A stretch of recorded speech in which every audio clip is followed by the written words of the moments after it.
Let's go back just under a decade ago. We saw a brief yet highly anticipated series of matchups. Boise State, arguably the greatest non-power conference team since 2000, and Oregon, who had one of the most high-powered offenses in recent memory. If you look at the most winningest teams since 2000, both of them are right at the top.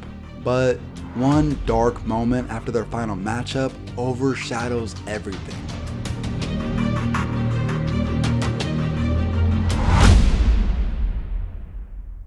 September 3rd, 2009, opening day. It's only September the 3rd. They're saying this is the biggest game maybe ever here. Up to this point, this would be the most impactful game in Boise State history. If they wanted any chance at a BCS Bowl, there's no ifs, ands, or buts about it. This is a must-win game. For Oregon, it's all about revenge. Let's go back 1 year previous. Headed to Eugene, Boise State was unranked, never beat a power conference team on the road, and were led by a young, inexperienced freshman quarterback. And on national television, that freshman quarterback and the Broncos completely dismantled Oregon. Back up to you guys. Kellen Moore going up top for Avery. He's got it! Like he was faking that he had fumbled the ball. Kept it low across the ground. Leaves the 1 yard line. This crowd has come to life. Peretta! He will walk into the end zone. The Ducks had just been embarrassed and held on to these emotions for an entire year. One player in particular, LeGarrette Blount. He was pissed. Along with the rest of Oregon, they felt that Boise State had cheap shotted them during the game. And a lot of people believe that if starting quarterback Jeremiah Masoli didn't go down in the first quarter, things would have been different. After transferring from a junior college in 2007, Blount was a force in the Pac-10. In his first season, he had over 1,000 yards and 17 touchdowns, setting the school record. Nicknamed Blunt Force Trauma, due to his size, he was a hard man to bring down. But to be honest, with this rematch against Boise State, he shouldn't even be playing.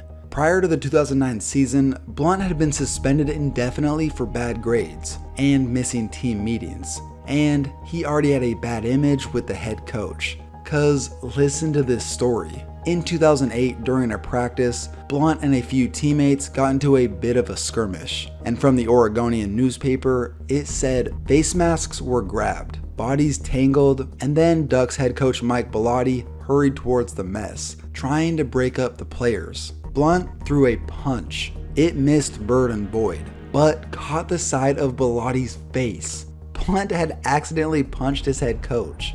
Other than being done with practice that day, he was never really punished for the incident. Oregon took it as an accident and tried to forget about the whole incident. I mean, it's not like he would actually do that in a game, right? Now, if it wasn't for the coaching change and the hiring of Chip Kelly, Blount probably wouldn't have played in this game.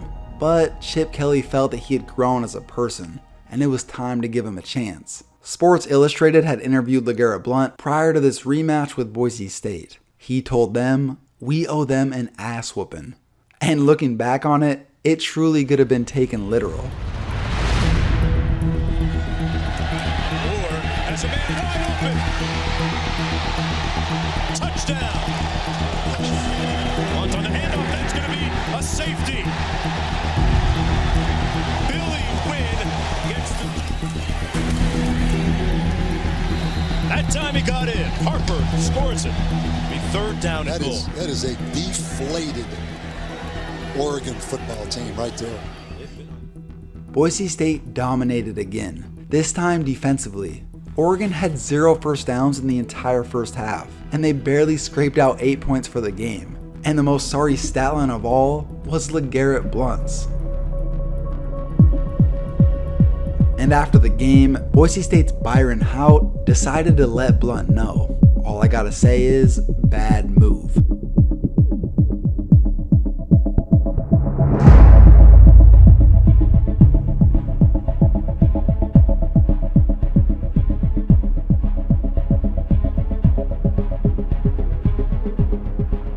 Standing around 240 pounds, Blount's one of the last people you want to mess with. And even after that, Blount couldn't calm down. he proceeded to be restrained by security after trying to fight with the fans. It's pretty amazing to me that no one else really got into it.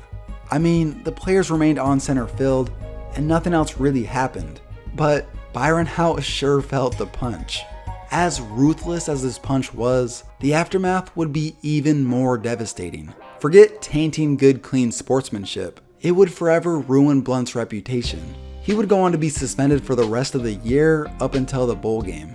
And Oregon fans quickly moved on as the backup would become even more dominant. The punch was a blessing in disguise for LaMichael James. He now got the limelight and took advantage. Blount quickly moved on. For Byron Hout, that punch would overshadow his career. He was a pretty decent player in Boise State's prime years. But even if you type his name into Google, most of the articles and websites that pop up are mentioning the punch. He said he learned a lot from this experience and hopes the punch doesn't haunt him forever. LeGarrette Blount may have moved on. You could even make the claim that he's matured. Two-time Super Bowl champion, led the league in rushing touchdowns last season. That's what matters to most fans anyway, not the actual character of the man himself. Here, listen to his post-game comments after the punch.